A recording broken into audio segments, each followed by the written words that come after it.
श्रीराम जय जय राम। नाम सद्गुरूकडून घेणे श्रेयस्कर।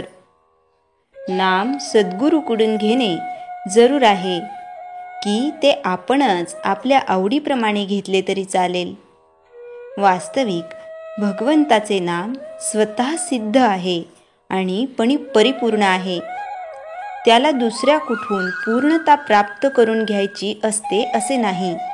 म्हणून सद्गुरूकडून घेतलेले नाम आणि आपण स्वतःच्या पसंतीने घेतलेले नाम ह्यात फरक करता येत नाही।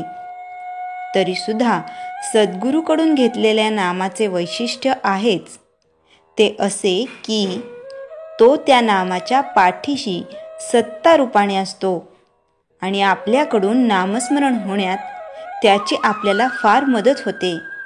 त्यामुळे आपल्या हातून होत असलेले नामस्मरण त्याच्या सत्तेनेच होत आहे ही जाणीव राहून मी नामस्मरण करतो अशा तऱ्हेचा अहंकार उत्पन्न व्हायला वावच राहत नाही।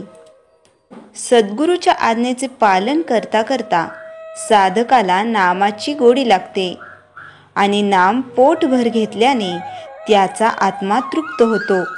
म्हणून सद्गुरूकडून नाम घेणे जरूर आहे।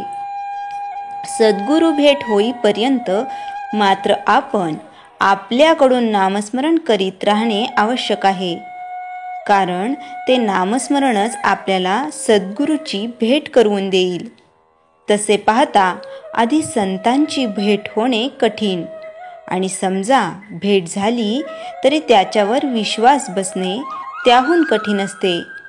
म्हणून नामाचे साधन चालू ठेवावे। खडी साखर ठेवली म्हणजे मुगळ्यांना आमंत्रण करावे लागत नाही, ते आपोआप तिचा शोध काढीत येतात। तसे तुम्ही खडी साखर बना म्हणजे संत तुमच्याकडे धावतच येतील। खडी साखर बना म्हणजे संतांना आवडेल असे वर्तन करा। संतांना काय आवडते? भगवंताचे अनुसंधान आणि अखंड नामस्मरण, याशिवाय दुसरी कोणतीही गोष्ट त्यांना प्रिय नाही। म्हणून आपल्या हृदयामध्ये नामाची ज्योत अखंड तेवत ठेवा। सद्गुरू तुमचा शोध घेत येतील आणि तुमच्यावर कृपेचा वर्षाव करतील। आता अशा रीतीने सद्गुरूने नाम दिल्यावर एखाद्याला असे वाटेल की मी राम राम असे म्हणत होतोच आणि आता सद्गुरूने तेच सांगितले, तर मग यात काय मोठे झाले? पण यातच विशेष आहे, कारण यात मी करता हा अभिमान टाकावा लागतो।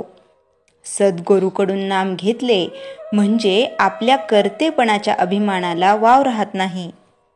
मिठाचा एकच खडा खीर नासवायला पुरेसा होतो, त्याप्रमाणे अभिमान हा सर्व साधन नासवायला कारणीभूत होतो।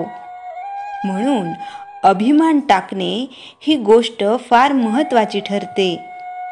भगवंताचे नाम हे औषध समजावे।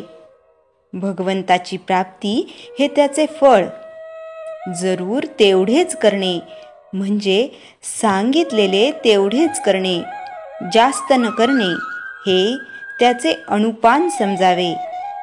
औषध मात्र थेंब थेंब आणि सतत पोटात गेले पाहिजे। श्रीराम जय जय राम।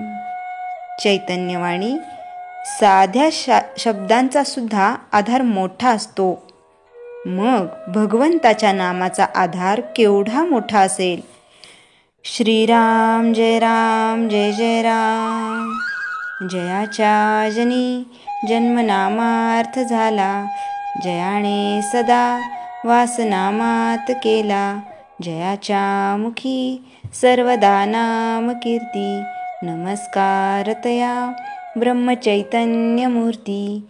श्रीराम जय जय राम।